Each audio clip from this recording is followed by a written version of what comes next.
बिस्मिल्लाहिर्रहमानिर्रहीम। अस्सलाम वालेकुम सामीन व नाज़रीन। मैं Iqbal Shah advocate Nizampur legal clinic में आपकी खिदमत में हाजिर हूँ। क्लास नंबर 123 यानी 123 में, और आज लॉ गेट के सिलसिले में ये मेरा तीसरा क्लास है, तीसरा हिस्सा है, पार्ट 3 है, और क्लास जो है वो 123 है। और आज जो है हम लॉ गेट के सिलेबस के मुताबिक कल जो है हमने पार्ट 2 में क्लास नंबर 122 में कॉन्स्टिट्यूशनल हिस्ट्री पढ़ा था, उसके 30 क्वेश्चनियर और आंसर के साथ बनाए थे। आज हम कॉन्स्टिट्यूशन ऑफ पाकिस्तान 1973 के फंडामेंटल राइट्स के जो आर्टिकल्स हैं, आर्टिकल 4 से लेकर 28 तक, उसमें के 30 क्वेश्चन हैं वो बनाए हैं आंसर के साथ। आज वो जो है आपकी खिदमत में पेश करूंगा। आंसर होगा, उसके 3 ऑप्शन होंगे और उस 3 में से एक ऑप्शन दुरुस्त होगा, वो हम आज पढ़ेंगे, और दुरुस्त ऑप्शन जो है वो मैं आपको बताऊंगा। और ये 30 सवाल जो है हम आज इसी में से जो है लॉ गेट में 10% के हिसाब से जो है वो फीसद के हिसाब से वो आएंगे क्वेश्चन इसमें, और 10% जो थे वो कॉन्स्टिट्यूशन ऑफ हिस्ट्री से थे, और ये जो 10% होंगे वो 1973 के कॉन्स्टिट्यूशन से होंगे। इसमें और आर्टिकल भी हैं, वो बाद में हम पढ़ेंगे, लेकिन फर्स्ट जो है वो आर्टिकल 4 से लेकर, या हम आज आर्टिकल 8 से लेकर आर्टिकल 28 तक, वैसे तो सिलेबस के मुताबिक 24 तक है, लेकिन मैंने टोटल आर्टिकल 8 से लेकर आर्टिकल 28 तक जो है वो मैंने आप के लिए उसके क्वेश्चनियर बनाए 30, 3 ऑप्शन के साथ, उसमें से एक ऑप्शन दुरुस्त होगा। तो चलते हैं, पहला आर्टिकल 8 पढ़ते हैं, उसके मुताबिक कौन सा क्वेश्चन बनता है, उसके 3 ऑप्शन कौन से हैं और उसमें से सही ऑप्शन कौन सा है। तो चलते हैं, आर्टिकल 8 पढ़ते हैं। आर्टिकल 8 जो है उससे मुतालिक अगर क्वेश्चन आ सकता है तो इस तरह होगा, the article 8 deals with the state shall not make any law which takes away and abridge the fundamental rights. ठीक है, ये ऐसा है कि कोई भी कानून जो होता है वो फंडामेंटल राइट्स के अगेंस्ट जो है नहीं बनेगा। तो इसका जवाब जो होगा, आपसे कहेंगे बन सकता है कि नहीं बन सकता, यस या नो में जवाब होगा। 2 ऑप्शन होंगे आपके साथ, एक होगा यस, दूसरा होगा नो। तो आपका जवाब होगा यस, यानी आर्टिकल 8 जो है वो ये इख्तियार देता है फंडामेंटल राइट्स अपने सिटीजन को। 1973 का जो कॉन्स्टिट्यूशन है कि कोई लॉ भी जो बनेगा वो फंडामेंटल राइट्स को एवरेज नहीं करेगा, वो इसको जो इन्फ्रिंज नहीं करेगा। फंडामेंटल राइट्स को मद्देनजर रख कर जो है वो आइन, कोई भी लॉ जो बनेगा वो फंडामेंटल राइट्स को जो है वो मद्देनजर रख कर बनाया जाएगा। अब हम क्वेश्चन नंबर 2 की तरफ चलते हैं। No person shall be deprived of life और liberty save in accordance with the law as per article. ये कौन सा आर्टिकल होगा? 9, 10 और 11। 3 ऑप्शन होंगे कि किसी भी शख्स को जो है वो आज़ादी, ज़िंदगी के जो आज़ादी है उससे जो है वो महरूम या डिप्राइव नहीं रखा जाएगा, यानी किसी को स्लेव नहीं बनाया जाएगा, स्लेवरी के अगेंस्ट है यह आर्टिकल। तो ये कौन सा आर्टिकल है? इसमें आपके पास 3 ऑप्शन होंगे। आर्टिकल 9 इससे रिलेट्स करता है, आर्टिकल 10 करता है, या 11 करता है।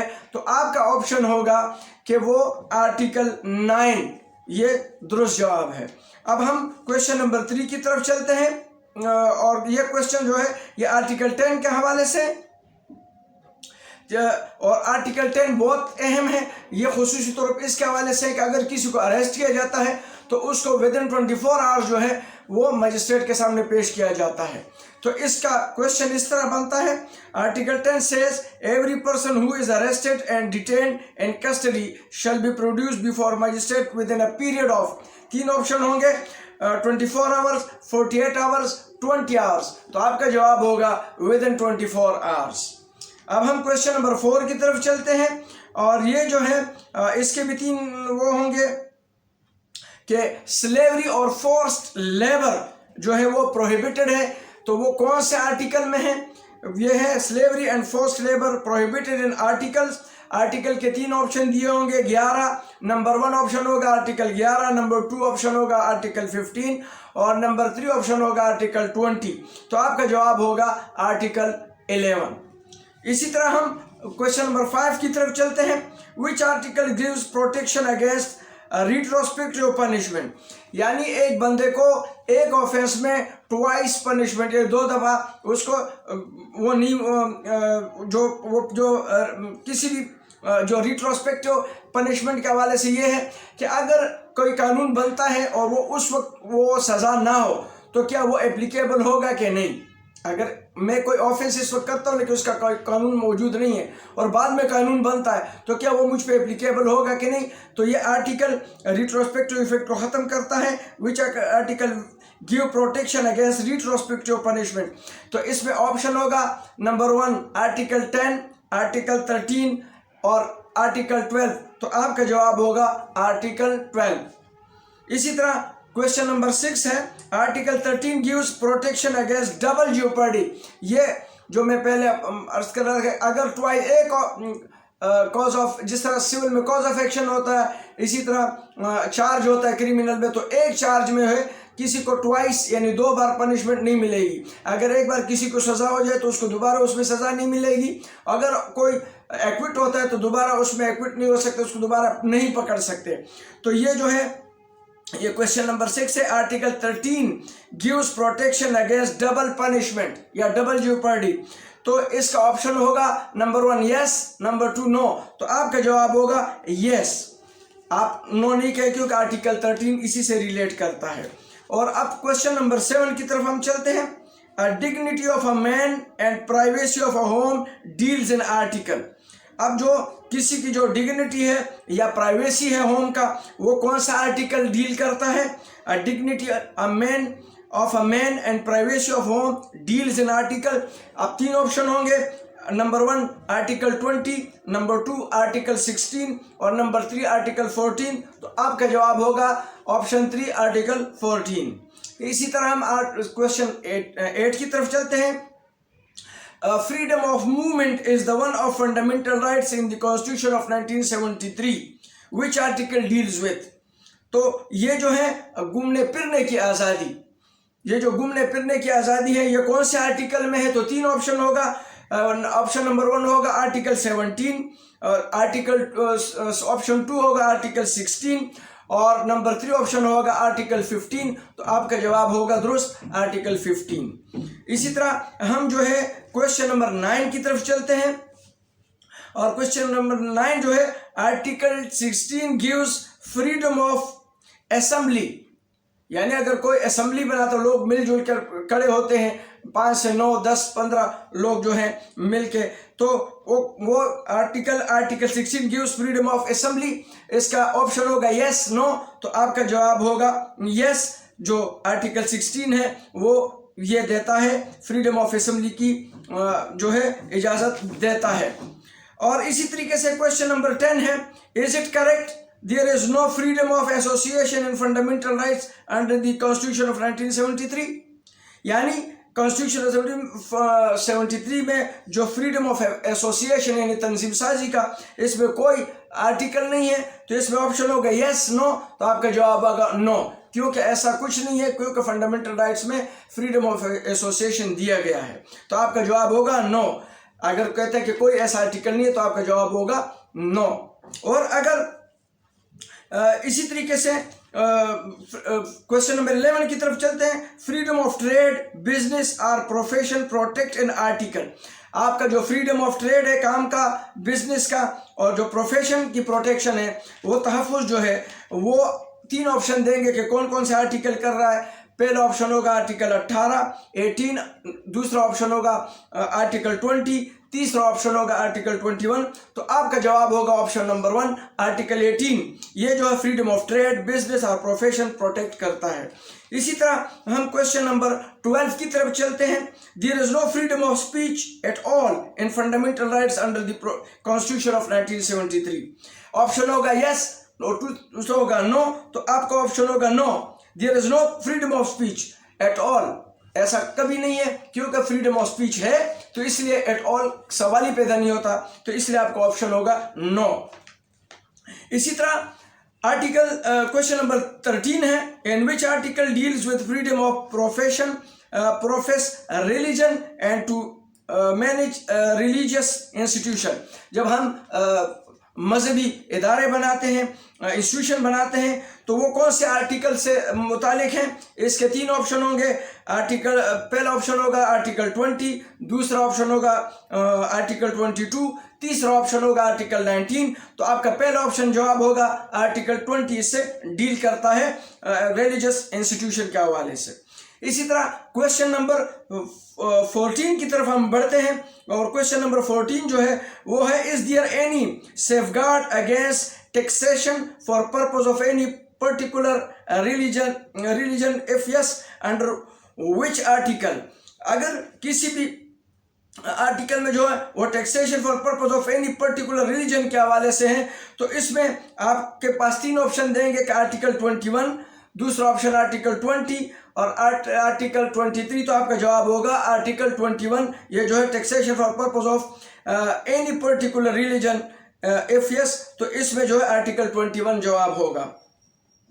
इसी तरीके से आर्टिकल क्वेश्चन नंबर 15 की तरफ चलते हैं कि article 22 gives safeguard as to educational institution in respect of religion, और मज़हब के हवाले से जो हमारे एजुकेशनल इंस्टीट्यूशन होते हैं उसकी जो डील करता है, वो जिसकी हिफाजत देता है, सेफगार्ड देता है आर्टिकल 22, तो कहते हैं कि वो हाँ में जवाब होगा या ना में। तो आपका जवाब होगा यस, क्योंकि आर्टिकल 22 जो है ये सेफगार्ड प्रोवाइड करता है। इसी तरह क्वेश्चन नंबर 16 है, every citizen shall be the right